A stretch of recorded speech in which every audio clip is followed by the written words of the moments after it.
sedikit deh. Jangan dilatih aja, dihukum sedikit deh. Kan penjelasannya nggak masuk akal. Dia ngejar uang 300.000 jam 5 pagi. Agak aneh.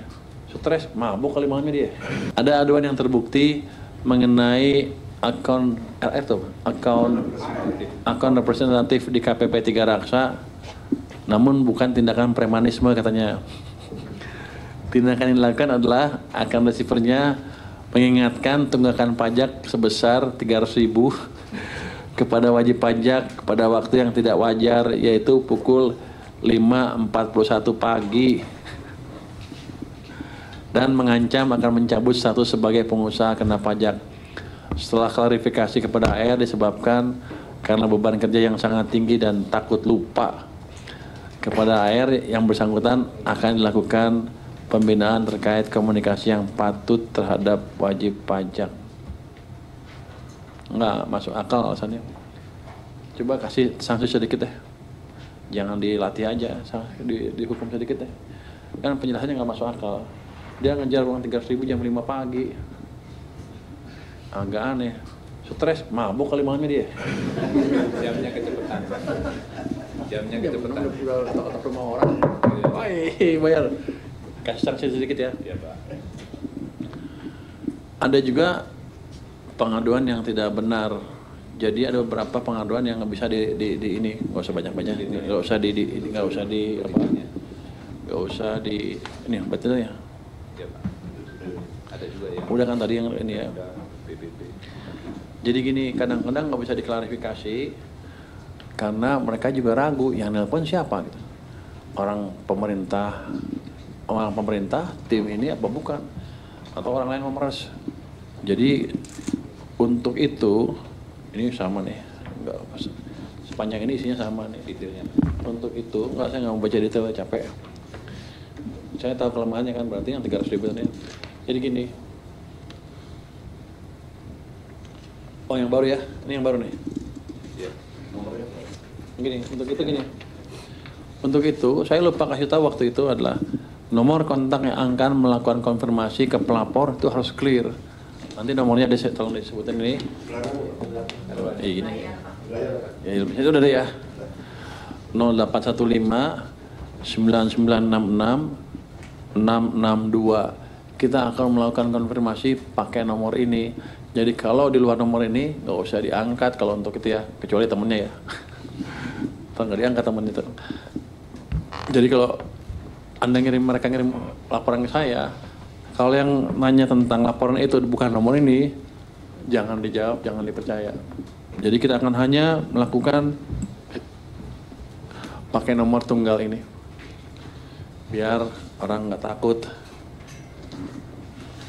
Nanti yang nelpon pegawai pajaknya. Oh. Oke, ini pengaduan baru. 1. Assalamualaikum warahmatullahi wabarakatuh.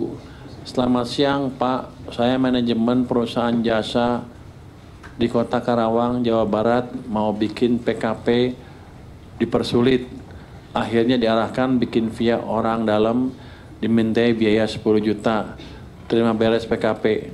Tolong Pak, jangan persulit pembuatan PKP. Masa kita mau bayar PPN dan PPH dipersulit, bukan dipermudah. Nanti di follow up ya. Siapa nih?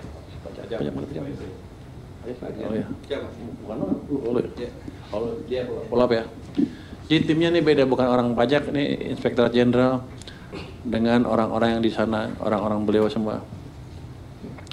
Yang kedua, lapor Pak. Untuk AR jangan seenaknya sendiri kalau penerbitin SP2DK. Isi suratnya indikasi belum ini, padahal tiap bulan laporan PPH 21 karyawan bayar pajak, PPH 25 badan bayar pajak, PPH 25 OP untuk Direktur Program PPS. Dulu juga sudah ikut untuk OP, masih aja dapat surat bikin risih. Bikin risih ngancamnya kalau nggak ikut kemauan AR, dengan santainya bilang pemeriksaan AR sok paling benar. Teruntuk KPP Pratama Pati dan pimpinannya khususnya AR. Coba lihat di Pati ya Pak.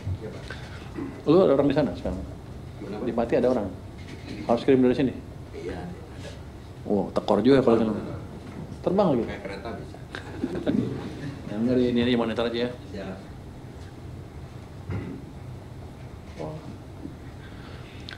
Halo Min, kalau boleh usul di Semarang ada pegawai pajak yang main kotor Min. Perusahaan saya disuruh bayar 300 juta tahun ini, tolong ditindaklanjuti. Padahal perusahaan saya taat pajak, tapi pegawai pajak tersebut bilang kami tidak taat pajak. Pegawai mencari-cari kesalahan kami. Follow up ya. Ini ada semua nih ininya, nanti di follow up dengan itu. Ternyata memang ada ya, masih ada begitu ya. Nanti kita cek. Coba cek yang betul ya. Untuk bea cukai, lapor Pak, saya Aldio dari Lampung. Saya ingin melaporkan jika belum ada penanganan khusus terkait beredarnya suplai rokok ilegal di Lampung, khususnya di daerah Lampung Tengah dan Lampung Selatan oleh tim bea cukai Lampung. Rokok tersebut masih marak beredar terang-terangan di toko-toko grosir, toko agen besar, merek Krastel dan sebagainya di daerah Bandar Jaya Metro dan Kalianda. Mohon sangat Pak tindakan tegasnya agar hal ini segera berakhir. Pak Dirjen gimana? Siap. Dari sini ya? Kita laksanakan, Pak. Oke. Mohon dicek Bea Cukai Jambi juga banyak rokok ilegal masuk dari Tungkal, Kabupaten Tanjung Jabung Barat. Terima kasih. Sama ya Pak ya. Selamat siang Bapak, daerah kami pengurusan NPP BKC untuk usaha UMKM rokok kretek begitu susah. Khususnya untuk wilayah Madura. Kami mengadakan cek lokasi saja, ada yang sampai 1 tahun belum terlayani. Apa tuh? Ini Pak, apa namanya, nomor usaha rokok. Ditutup apa gimana? Kenapa susah? Bukan susah Pak, mungkin ada administrasi yang mungkin tidak bisa dilengkapi. Kita arahkan untuk dilengkapi itu. Coba deh Ya. di follow up sana, jangan diajarin lah orang sana kalau ini. Dia kan kalau masuk ke sistem kan kita dapat cukai tambahan kan. Ya. Ini mungkin yang liar-liar mau masuk tuh. Ya. Oke, itu mungkin nanti kan kita follow up semua dari aduan-aduan tadi. Dan sekarang sudah saya kasih tahu kan, saya punya nomor khusus untuk menelpon mereka sehingga mereka tidak perlu takut lagi kalau ada yang menelpon masalah yang mereka adukan. Oke, lagi. Masih ada waktu Pak? Sebelah sana dulu ya, silakan jawab, silakan.